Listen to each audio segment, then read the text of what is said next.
So we've had what I think I can accurately say is a busy few days here at the UN General Assembly. And in fact, this week marked the first UN General Assembly since President Biden took office, and I think it demonstrated the approach the United States, under his leadership, is bringing to engaging in and with the rest of the world. We believe it makes a difference when the United States shows up, listens, leads. Gives us a unique platform to bring others together in tackling the great challenges of our time. Allows us to strengthen the rules and institutions that have helped defend our values and advance our interests for many years. And all of that ultimately is crucial to and comes down to trying to deliver for the American people, which is the animating principle behind our foreign policy. It's particularly important that we show up when some are trying to change the rules and principles at the core of the United Nations, which all member states have bound themselves to, including the most powerful countries. They agreed out of shared recognition that this would ultimately serve not only humanity's interests, but their own, and that remains true today. They also agreed that advancing human rights and dignity was a core part of this enterprise, and that these rights are universal, not subjective values that vary from one society to another. And they rejected the claim that we sometimes hear today that the way governments treat people within their borders is their own business. Now, that doesn't mean that when we engage, we always agree, especially in a forum as big as the United Nations. But we engage because we recognize that, as President Biden put it, there's a fundamental truth in the 21st century, that our own success is bound up with others succeeding as well. To deliver for our own people, to confront what are truly global challenges in our time, we simply have to work together with other countries. So that's why you've seen the United States making such a determined effort to revitalize alliances and partnerships. We've reaffirmed our unshakable commitment to NATO, in particular to Article 5, as well as our defense of our allies in East Asia. We're renewing, we're broadening, we're deepening engagement with the European Union and elevating the Quad partnership. We're re-engaging with regional institutions, from ASEAN to the African Union to the Organization of American States. And of course, we're revitalizing our engagement here at the UN. We rejoined the World Health Organization, the Paris Climate Agreement. We're seeking a seat at the Human Rights Council. We've re-engaged with the UN Population Fund, the UN LGBTI Core Group. We are determined to be at the table, and we are. And that's why you saw our team engaging in what President Biden called relentless diplomacy this week. I think by the end of today, I will have met with more than 60 countries in bilateral, regional, or multilateral groupings, including the G20, the P5, ASEAN, the GCC, the C5, my counterparts from Central America and Mexico. And across all of these diplomatic engagements this week, two challenges stood out above the rest. The first is COVID-19. At the summit that the President convened yesterday, he announced new commitments by the United States to end this pandemic, including purchasing an additional 500 million additional doses of the Pfizer vaccine. That brings the number of safe, effective doses the United States will donate to more than 1.1 billion, and without any strings attached. We are also laser focused on getting the international community to work together toward three critically important goals. First, we have to vaccinate billions more people and do it as fast as we can, fully vaccinating at least 70% of the population in every country at every income level by the end of next year, 2022. Second, we have to take bold steps right now to save lives, from expanding access to oxygen and therapeutics to treat the sick, to closing massive gaps in testing capacity. And third, we have to build back better when it comes to global health security to end this pandemic and put ourselves in a better position to prevent, to detect, to defeat the next one. So the message that we've been sending is clear. It's not enough to say that we will do better. Our health, our economies, our security demand that we meet our commitments and chart a path to end this pandemic once and for all. And we're going to seize every opportunity to to advance that effort, including the upcoming G20 meeting, holding ourselves and the international community accountable to these commitments that we set out at the summit. And to help keep up the momentum at the President's instruction, I'll be convening foreign ministers for a meeting on COVID-19 before the end of the year. The President himself will host heads of state on the pandemic in the early part of next year, 2022. The second big challenge is the climate crisis. We are only weeks away now from COP26. And if we're going to prevent cataclysmic consequences and keep within reach the essential goal of limiting global warming to 1.5 degrees Celsius, every nation has to come to the table with their highest possible ambitions. And we have a ways to go. I had the opportunity to take part this morning at the Security Council in a session on climate and security, the focus of which is a recognition of the profound impact this crisis is having on international peace and security. On climate, as with the pandemic, we're continuing to lead by the power of our example, as was evident in President Biden's pledge at the General Assembly to work with our Congress to double our public international financing for the countries most impacted by climate change, to help them build resilience to adapt, building on levels that he'd already doubled back in April. And yet when it comes to both the pandemic and climate, the international response isn't as aggressive as it needs to be.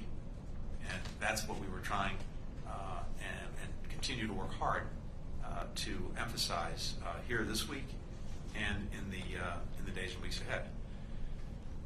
Now, some might be tempted to blame that on the United Nations and other multilateral bodies, but as Richard Holbrooke once said, blaming the UN for the world's problems is like blaming Madison Square Garden when the Knicks are not playing very well. Whether the international community rises to the challenge of our time, whether it's COVID, whether it's climate, whether it's the many other challenges we discussed here this week, it ultimately always comes down to whether governments like ours step up and bring others along with us.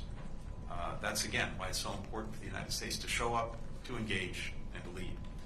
Over the course of the week, we've, of course, had the opportunity to engage on many other critically important issues: Libya, Burma, the Iran nuclear program, DPRK, Syria, Ethiopia, regional migration. The list goes on.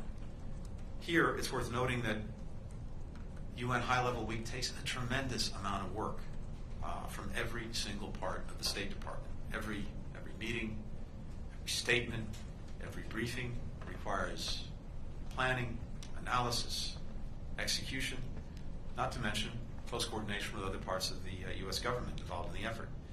And I've got to say, as we conclude my own participation here, that our team has consistently delivered, and I'm grateful to them for that. So I just want to say thank you to every member of our team for everything they did to make this week effective, and for their service to our fellow citizens every single day.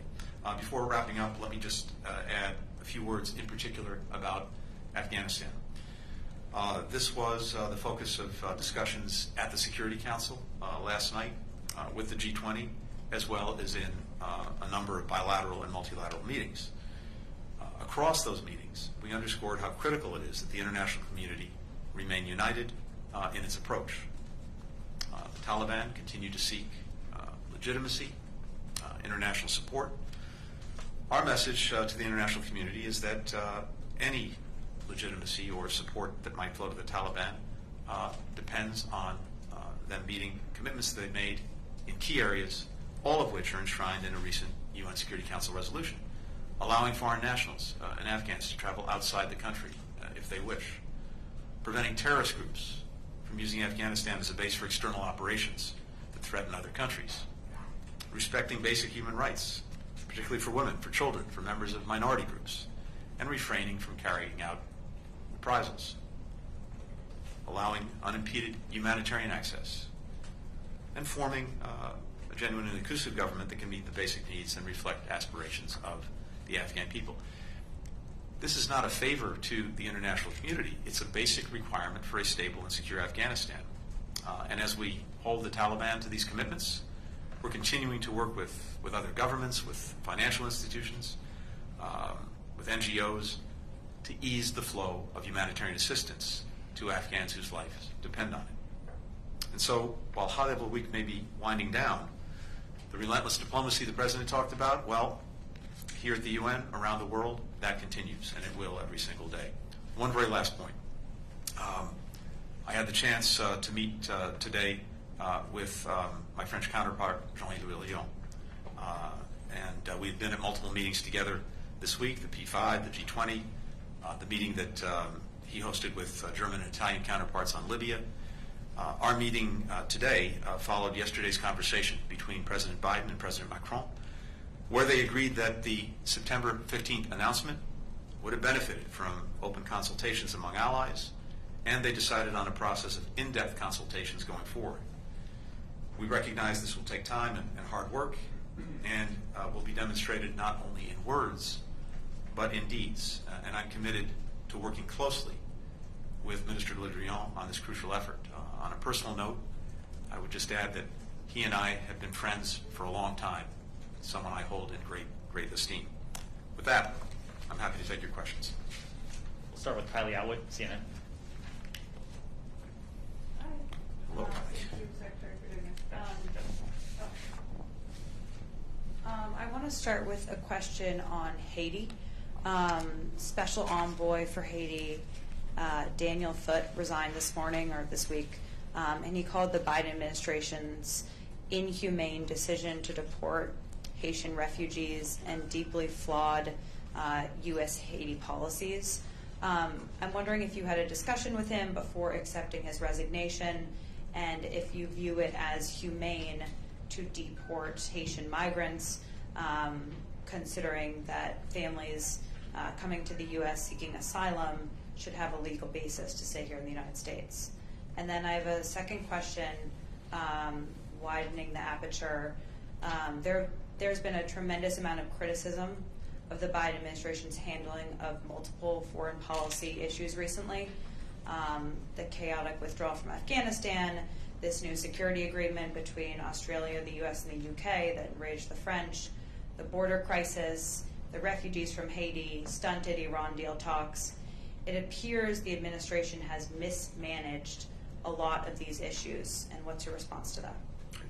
Thanks, Scott. So starting with Haiti, first let me say this. I want to thank Dan Foote for his service, his longtime service. And you've heard about the disagreements that he had with the administration on Haiti policy. But I have to say I appreciate the passion that he brought to the role, the passion that he brought to his work. And I think we actually see eye to eye on the fundamental need to support the Haitian people, to buttress Haiti's democracy. The fact is, there have been multiple senior level conversations on Haiti where all proposals, including those put forward by Special Envoy Foote, were fully considered in a rigorous and transparent process. And ultimately, the role of the President's cabinet, the role of his advisors, is to provide him with the best advice possible. We don't ignore ideas. We look at them, we consider them, but we have a policy process, and one that, in our case, is very inclusive, but it's designed ultimately to decide which ideas would be effective in advancing our agenda, to make recommendations to the President, and as need be, the President decides. In that, disagreements inevitably arise. People bring strongly held views to pretty much every issue that we deal with, and especially when it's an issue that engenders real passion, like Haiti. The level of desperation among the migrants is something that can't help but powerfully affect all of us, and so I really understand the passion that comes with this, and I understand Dan's passion. But that's also why, both on a personal level and institutionally, we are committed to doing all we can to support the people of Haiti now and going forward. We have an extraordinary ambassador in Port-au-Prince, Michel Sisson, We have a newly confirmed, I'm happy to say, Assistant Secretary of State for Western Hemisphere Affairs, Brian Nichols, who will travel to Haiti. And together, Ambassador Sisson, Assistant Secretary Nichols, will be leading our efforts, along with the remarkable work done by the U.S. Agency for International Development and Administrator Power and her team. So this is very much a focus of our efforts. I would say, additionally, and obviously I refer to, I would refer you to other colleagues, including DHS, on some of these questions. But one of the very unfortunate developments that we've seen is that in a variety of ways and in a variety of places, some people are misinforming Haitians, whether in Haiti or Haitians residing in other countries, that they can come to the United States and stay because of the temporary protected status that was granted to Haitians who were already here some months ago. And that misinformation is very, very unfortunate because it's causing people to make very hazardous journeys, to put themselves in danger, to expose themselves further to COVID-19, among other things, based on the erroneous information that they can come and stay. So we're working very hard, besides working to take care of Haitians, to make sure that people understand that they can't do that. Second broader question. Look, we could spend time talking about each of the specifics you referenced, but what I've heard here this week, especially in the wake of the President's speech, was a very strong and view almost across the board with everyone that I spoke to about their appreciation and their support for the vision that President Biden put forward in speaking to the General Assembly. A United States that is determined to work closely with other countries. A United States that understands that not a single one of the big problems and challenges we face, that our people face, ones we've talked about, from COVID to climate to the disruptive impact of emerging technologies, not a single one can be addressed by any of us acting alone, including the United States, that we put a premium on working with others, and we put a premium on diplomacy. And the emphasis, the focus that he's given to dealing with COVID-19 and to dealing with climate change resonated throughout this institution, but so did the emphasis that he put on multilateralism and on standing up for human rights and democracy, and reminding all of us that at the heart of this entire system that we've all signed on to are people, individuals, not just nation states. So, look, as I said, we can talk about each of these specifics, but I've got to tell you what I've been hearing the last couple of days in response to the President's speech and the direction that he's taking us in was extremely positive and extremely supportive of the United States. Kylie, we need to move on. I'm sorry. Véronique Lebillon. Thank you for taking my question. So you met with the Foreign Minister Jean-Yves Le Drian this morning to discuss the crisis. The French minister said that ending the crisis, I quote, would take time and would require actions. So could you be more specific? What kind of specific actions did you discuss and could be taken in the coming months in shared interest? And also a sub-question about India. The Quad is gathering tomorrow, and Narendra Modi and Emmanuel Macron spoke together a few days ago, and they have a partnership, as you know, quite wide. And would you welcome nuclear submarine alliance between the two countries? Thank you. Thank you. Just a couple of things. First, and generally speaking, as I noted,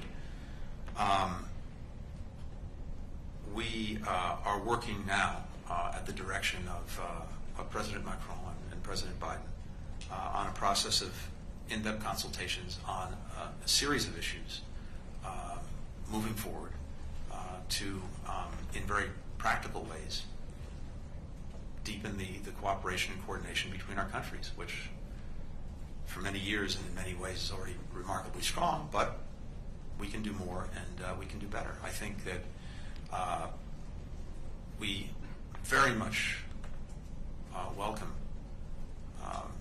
European engagement and French engagement and leadership in the Indo-Pacific. And that's a point that bears emphasis. The European Union strategy that came out on the Indo-Pacific a few days ago, a strategy in which France played a leading role in developing, is one that we very, very strongly welcome. We're going to put out our own revised strategy in the months ahead. It will be very much informed by what the European Union has done with France's very, very strong input. And so one area where we will look to deepen our cooperation and collaboration is in the Indo-Pacific, and there are many ways in which we can do that. Similarly, we're working already incredibly closely together in the Sahel, standing together against terrorism. France, just a few days ago as well, killed a senior terrorist leader who threatened both of us, and that was very important and significant action, following on the work that France does every day to protect our security in the Sahel with the strong support and collaboration of the United States. We will look at ways to do even more together in the Sahel. And of course, we will talk about transatlantic security and European security. We very much support efforts that France feels strongly about and has led on to strengthen European security and defense capacity as necessary to increase defense budgets. To do it, of course, in conformity with NATO, but it's very much in our interest and in Europe's interest for those capacities to be strengthened. We applaud the work, the leadership that France has shown, that President Macron has shown in this effort as well. So these are all things that we will no doubt be talking about, as well as work that we've been doing together in many other parts of the world where we have very strongly shared interests. And I'm not going to get into any specific hypotheticals about the future, but let me simply say that both France and the United States have very strong interests in strengthening even more our respective relationships with India. This is something that we strongly support. Sean Tandon, AFP. Thank you, Mr. Secretary. Could I ask you about Iran? As you know, the new foreign minister was here, Mr. Amir Abdullahian. I understand you didn't meet with him, but from your read of him from the European leaders who did meet with him, do you think that we have that there's a path to resume nuclear talks and to revive the JCPOA? At what point do you think time will run out on that? And if I could just follow up on the comment you made on Afghanistan earlier, you said that you made a concerted effort on not giving them the Taliban legitimacy unless there's progress that's made there. Do you believe that the world is on board with that, including countries like China, like Pakistan, and all the countries in the P5? Thank you. Thanks. So a few things on Iran.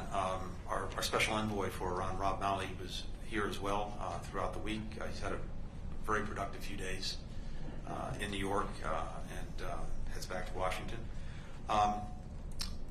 We don't have yet an agreement by Iran to return to the talks in Vienna.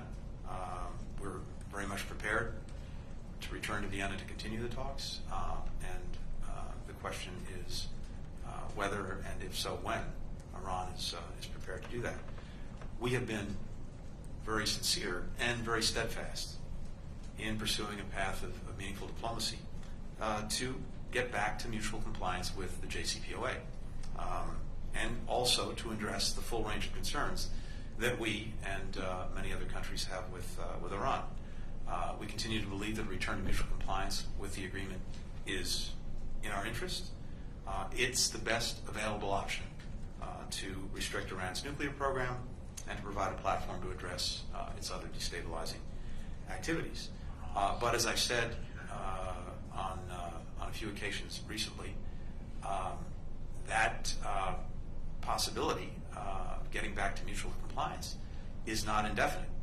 And the challenge right now is that with every passing day, as Iran continues to take actions that are not in compliance with the agreement, particularly building larger stockpiles of highly enriched uranium to 20%, even to 60%, and spinning faster centrifuges, we will get to a point at some point in the future at which simply returning to mutual compliance with the JCPOA will not recapture the benefits of the agreement, because Iran will have made too much progress in its program that would not be reversed simply by returning to the terms of the JCPOA. So this is something that our allies and partners also know and agree with. And the question is whether Iran is prepared to come back and engage meaningfully in these talks. We await an answer on that. And I'm sorry, the second part of your question? Oh, yes. I think there is very strong unity of approach and unity of purpose. And of course, it's not just me saying it. It's reflected in the UN Security Council resolution that was passed just a couple of weeks ago on August 30th. That sets out clearly the expectations of the Security Council when it comes to the Taliban's conduct going forward. Again, on freedom of travel, on making good on commitments to not allow Afghanistan to be used as a launching pad for terrorism, on upholding basic rights, including for women and girls and minorities, allowing and indeed protecting humanitarian assistance, and of course in having inclusive governance. So that's in a Security Council resolution. Beyond that, we've had well over 100 countries making clear the same expectations of the Taliban. And in virtually all of the conversations that I've had in different groupings of, either individually or in different groupings of countries, including at the Security Council, I think the international community writ large is looking to the Taliban to make good on those commitments. And so we'll see. The bottom line is this. Again, the Taliban says that it seeks legitimacy, that it seeks support from the international community. The relationship that it has with the international community is going to be defined by the actions it takes. That's what we're looking for, and it's, again, not just us, it's the Security Council and its countries around the world. We'll go to Barbara after.